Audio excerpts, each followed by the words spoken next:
மோடி கவர்மெண்ட்டில் இதுதான் நடக்கும்னு நீங்கள் இது நடக்காதுன்னு எதுவுமே சொல்ல முடியாது. 34 வரைக்கும் தான், 34 முன்னால் இல்லைன்னு தெரியுது. பட் இப்படி தான் மோடி பிஹேவ் பண்ணுவார்னு நீங்கள் சொல்ல முடியாது. எதிர்கட்சிகளுக்கு இருக்கக்கூடிய ஒரே சில்வர் லைனிங் என்னன்னா, இன்க்ளூடிங் பிஜேபி சீஃப் மினிஸ்டர்ஸ் அதை எதிர்க்கிறான்.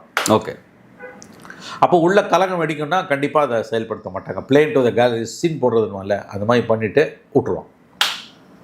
இதுதான் ஆக்சுவலாக நடக்க போகுது. இப்போதைக்கு ஒன் நேஷன் ஒன் எலெக்ஷன் நடக்க போகிறது இல்லைங்க. இந்த நிறைய கான்ஸ்டியூஷனல் அமெண்ட்மெண்ட்ஸ் கொண்டு வரணும்.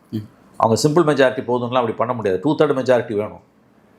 2/3 மெஜாரிட்டி அவங்களுக்கு கிடையாது. அப்போ எப்படி புல்டோஸ் பண்ணுவாங்க? பண்ணாங்கன்னா சுப்ரீம் கோர்ட்டு ஜாயின்ட் பார்லிமெண்ட்ரி வாய்ப்பு இருக்கா சார்?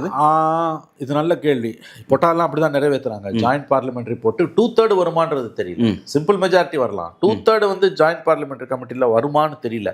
அதில் வந்து உங்களுக்கு 2/3 அங்கே 2/3 வர வாய்ப்பு இருக்குது. இன்னும் கொஞ்சம் கூட்டணும். ஆனால் அப்போ வந்து எனவே ஜாயின்ட் செஷனில் கம்ப்ளீட்டாக 12 அமெண்ட்மெண்ட்ஸையும் நீ கொண்டு வர முடியாது.